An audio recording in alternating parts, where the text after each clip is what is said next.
The president's announcement at $4 billion in severance payments ends uncertainty for some 4,000 sugar workers who were sent home at the end of last month. While government ministers had said that the severance payment was catered for in the budget, this appears not so, with President Granger saying that the government has embarked on an extensive review of expenditure in every sector to the extent of reducing ministerial budgets in order to find funds to enable sugar workers to receive their severance pay. Added to this, the president also announced that the government had earmarked $100 million to provide small loans for entrepreneurial activities, which could open up opportunities for employment after leaving the sugar industry. The Guyana Sugar Corporation has been in a state of crisis for over 25 years.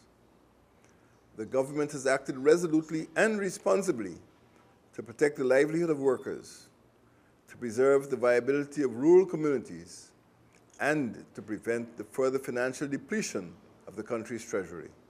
Since 2011, the president said over $48 billion had been expended on financial support to the industry. In the past 30 months alone, he said GAISUCO was given $32 billion. In this year's budget, $6.3 billion in subvention for GAISUCO was made. He said the government has had to make difficult choices, hence the decision to shut down 4 estates and keep just 3 running. The government is committed to making the industry efficient and competitive by consolidating cultivation in East Berbice at Albion, in West Berbice at Blairmont, and West Demerara at Iflot.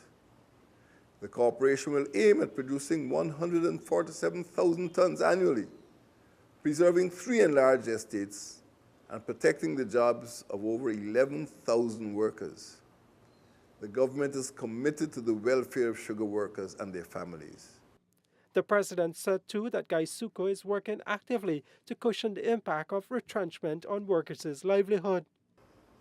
It has established an alternative livelihood program aimed at providing support by enabling ex-employees to access available opportunities to function in other fields. It has embarked on the training of employees to work in new operational fields across the industry, in places such as the field workshop and providing services.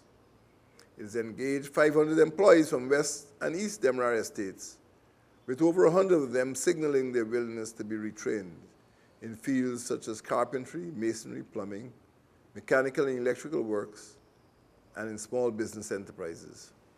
According to President Granger, the government will continue to engage stakeholders, including the Sugar Corporation and workers' unions. He said the government was cognizant of the invaluable contribution of the sugar industry to the development of Guyana. For the newsroom, Neil Marks reporting.